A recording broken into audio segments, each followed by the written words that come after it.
घर की आर्थिक स्थिति में खुद का भी हिस्सा शामिल हो, इसीलिए 10 साल की उम्र में अखबार बेचने वाला एक बच्चा आगे जाकर इंडिया का सबसे पहला बैचलर प्रेसिडेंट बनता है। वेल यस, परिचय देना जरूरी है क्या? हम सभी जानते हैं, मैं बात कर रहा हूँ दुनिया के महान scientist doctor APJ Abdul Kalam जी की, जिनकी बोली हुई हर एक बात दुनिया के लिए एक सीख है। लेकिन प्रेसिडेंट बनने का ये रास्ता इतना आसान उनके लिए नहीं था। एक मुस्लिम फैमिली से बिलोंग करने की वजह से उन्हें कई सारी मुश्किलों का सामना करना पड़ा, लेकिन इन मुश्किलों में उन्होंने अपने पंख फैलाकर सक्सेस की उड़ान भर के दिखाई। सिर्फ सक्सेस की नहीं तो इंडिया के कई मिसाइल्स और प्रोजेक्ट की उड़ान का भी वो कारण बन सके। तो कैसे उन्होंने इन सारे हालातों का डट कर सामना किया और कैसे लोग उन्हें इंडिया का मिसाइल मैन कहकर पुकारने लगे, इन्हीं सारे सवालों के जवाब और एपीजे अब्दुल कलाम की जिंदगी के कुछ माइंड ब्लोइंग किस्से मैं आज आपको सुनाऊंगा in today's video titled biography of doctor APJ Abdul Kalam. If you want to shine like sun, first burn like sun। दुनिया को ये सिखाने वाले इस सूरज का जन्म 15 अक्टूबर 1931 में रामेश्वरम के एक तमिल मुस्लिम फैमिली में हुआ था। पेशे से उनके पिताजी जैनुल आबदीन एक नाव चलाने वाले थे जो हिंदू तीर्थयात्रियों को रामेश्वरम की सैर कराते थे, और उनकी माँ आशी अम्मा एक हाउसवाइफ थी। वैसे तो उनका घर छोटा था लेकिन परिवार बड़ा था। घर में 4 भाई और एक बहन थी, जिनमें अब्दुल कलाम जी सबसे छोटे थे। अब जब परिवार बड़ा था तो घर में पैसे की समस्या होती रहती थी, इसीलिए घर की जमा पूंजी में खुद का हाथ देने के लिए अब्दुल कलाम ने केवल 10 साल की उम्र में पेपर बेचना शुरू कर दिया। लेकिन क्या ये सिर्फ एक ही रीजन था इस काम को करने का? नहीं, उन्होंने इस काम को भी सोच समझ कर चुना था। बचपन से ही कलाम जी को नॉलेज गेन करने की बहुत भूख थी, और इसीलिए कोई भी अखबार बेचने से पहले वो उस अखबार को पूरी तरह से पढ़ लेते थे। पर ऑफ कोर्स नॉलेज ढूंढने का ये रास्ता हमेशा से आसान नहीं था। एक गरीब मुस्लिम होने की वजह से उन्हें हमेशा कई डिफिकल्टीज का सामना करना पड़ा। उनमें से एक डिफिकल्टी तो उनके बचपन की है कि जब वो 5वीं कक्षा में थे तब वो उनके बेस्ट फ्रेंड रामनाथा शास्त्री, जो एक रुड़वाड़ी हिंदू ब्राह्मण फैमिली से बिलोंग करते थे, अब्दुल कलाम जी उनके साथ पहली बेंच पर बैठा करते थे। और एक दिन उनके स्कूल में एक नए टीचर आए और एक मुस्लिम को एक ब्राह्मण के साथ देखकर वो चौंक गए। उन्हें दोनों का एक साथ बैठना पसंद नहीं आया और उन्होंने कलाम जी को लास्ट बेंच पर बैठने के लिए कहा। लेकिन क्या उस लास्ट बेंच पर बैठना उन्हें जिंदगी में पीछे छोड़ने वाला था?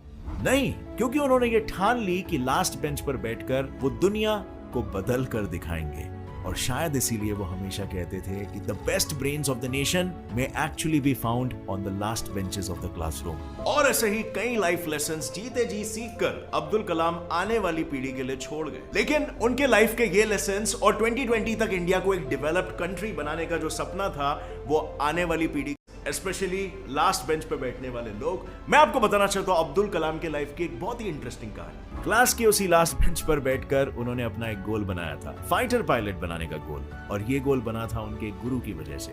एक दिन उनके टीचर मिस्टर शिवा सुब्रमण्यम अय्यर उनकी कक्षा को चिड़िया कैसे उड़ती है वो सिखा रहे थे, लेकिन 25 मिनट तक समझाने के बाद भी किसी के पल्ले कुछ नहीं पड़ रहा था।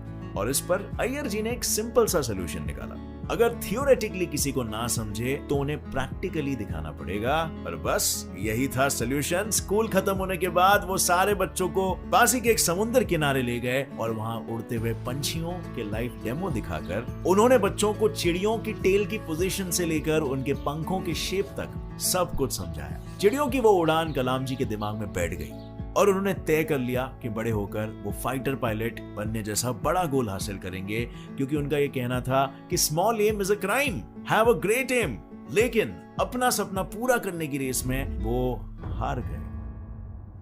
हुआ ये कि अपने सपने को पूरा करने के लिए 1955 में उन्होंने मद्रास इंस्टीट्यूट ऑफ टेक्नोलॉजी में एरोस्पेस इंजीनियरिंग इस फील्ड में एडमिशन लिया। अब इंजीनियरिंग थी तो प्रोजेक्ट तो मिलेगा ही, सो उन्हें भी लो लेवल अटैक एयरक्राफ्ट बनाने का प्रोजेक्ट मिला। लेकिन सबमिशन के दिन जब उन्होंने अपना प्रोजेक्ट सबमिट किया तो प्रोफेसर को उनका ये मॉडल पसंद नहीं आया। उन्होंने कलाम जी को नया मॉडल बनाने के लिए कहा। अब अगर नया प्रोजेक्ट बनाना हो तो कम से कम 1 मंथ तो लगेगा ही।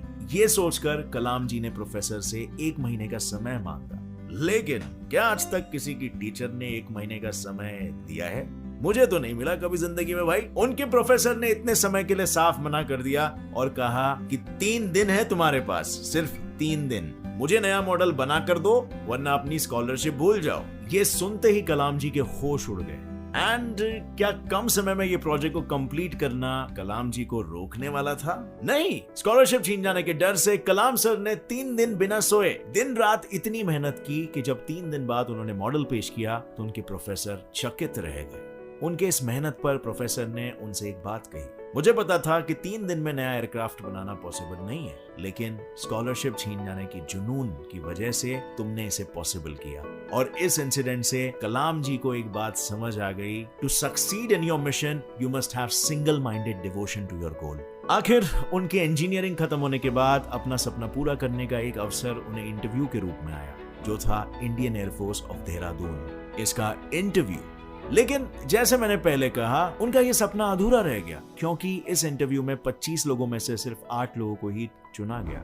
और पता है कलाम जी कौन सी पोजीशन पर थे? 9th। सिर्फ एक पोजीशन की वजह से उनका यह सपना ही रह गया। ये इंसिडेंट उनके लिए एक बहुत बड़ी सीख थी। इसीलिए इस इंसिडेंट को कलाम जी ने अपनी my journey transforming dreams into action इस ऑटोबायोग्राफी में लिखा है, जिसकी सीख में वो कहते हैं, it is only when we are faced with failure do we realize that these resources were always there within us. We only need to find them and move on with our lives. चाहे अपनी निजी उड़ान में वो पीछे रह गए हो, लेकिन उनके इस मंत्र की वजह से वो पूरे इंडिया को सक्सेस की उड़ान देने वाले थे। जब उनका इंडियन एयरफोर्स में सिलेक्शन नहीं हो पाया, तब उन्होंने 1958 में defence research and development organisation को ज्वाइन कर लिया। DRDO ज्वाइन करने के कुछ साल बाद ही उन्हें विक्रम साराभाई जी के Indian national committee for space research INCOSPAR में प्रमोट कर दिया गया, जहां पर उनका पहला मिशन था इंडिया के पहले रॉकेट की उड़ान भरना, क्योंकि उनका मानना था the country doesn't deserve anything less than success from us. वैसे तो ये रॉकेट केरला के थुम्बा गांव से लॉन्च होने वाला था, लेकिन शुरुआती स्टेज पर होने के कारण इनकोस्पार के पास ना कोई वर्कशॉप था, ना ही कोई रिसर्च फैसिलिटी। इस पर अब्दुल कलाम जी ने कहा, we should not give up and we should not allow the problem to defeat us. और फिर क्या था, उन्होंने थुम्बा गांव के एक पुराने चर्च को अपना वर्कशॉप बना लिया और उसी चर्च के बिशप के घर को अपना ऑफिस बना लिया। और आखिर में जैसे तैसे करके उन्होंने रॉकेट को पूरी तरह से बना लिया, लेकिन यहाँ पर उनकी मुश्किलें खत्म नहीं हुई। रॉकेट के पार्ट्स को लॉन्च पैड तक लेके जाने के लिए उनके पास कोई साधन नहीं था, तो उन्होंने सारे पार्ट्स बैलगाड़ी और साइकिल की मदद से लॉन्च पैड तक पहुंचाया।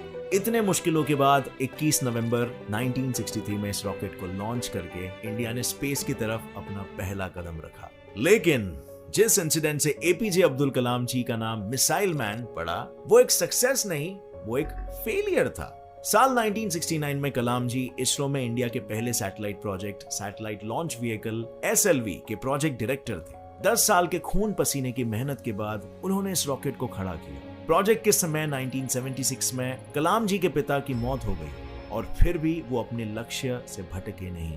उन्होंने इस प्रोजेक्ट को निजी जिंदगी से ऊपर रखकर कंप्लीट किया।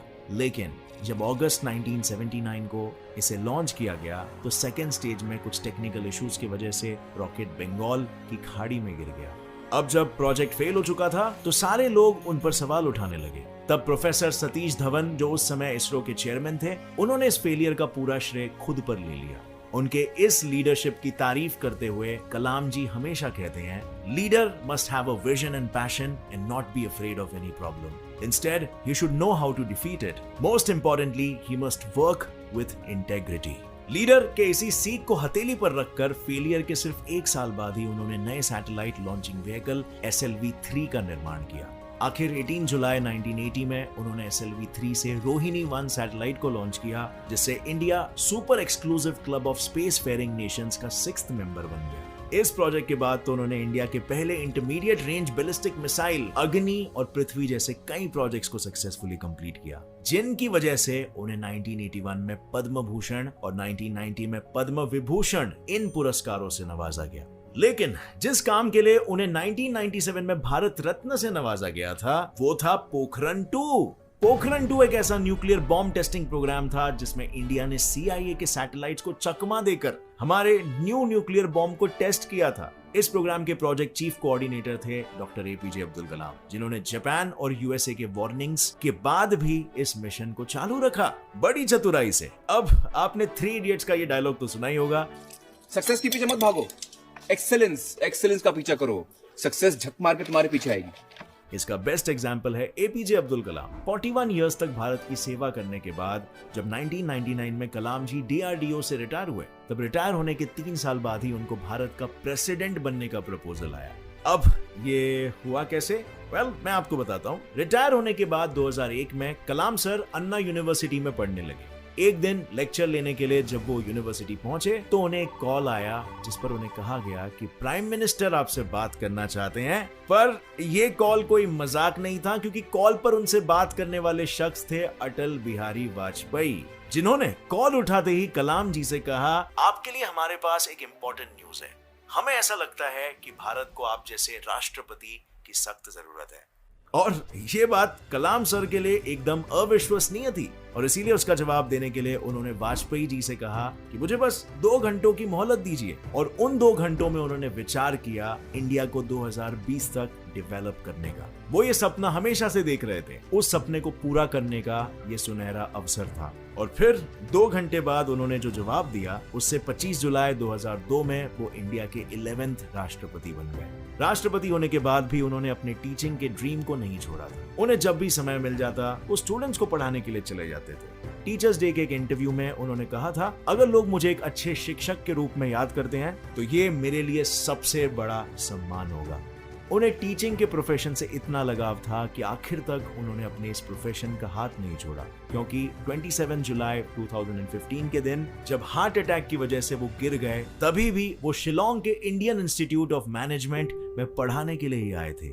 इतना ही नहीं, मरने के बाद उनके अंतिम संस्कार में भी 3,50,000 से ज्यादा लोग शामिल थे, जिससे पता चलता है कि वो सिर्फ मिसाइल मैन ही नहीं बल्कि पीपल्स प्रेसिडेंट, कलाम चाचा और इन जैसे कई रूपों में इंडियंस के दिल में बसे थे। अब भाई लोग, आपकी बारी है। डॉक्टर एपीजे अब्दुल कलाम की ऐसी कौन सी सीख आपके मन को इतनी भा गई कि उसे आप अपनी डेली लाइफ में इनकॉर्पोरेट करना चाहोगे?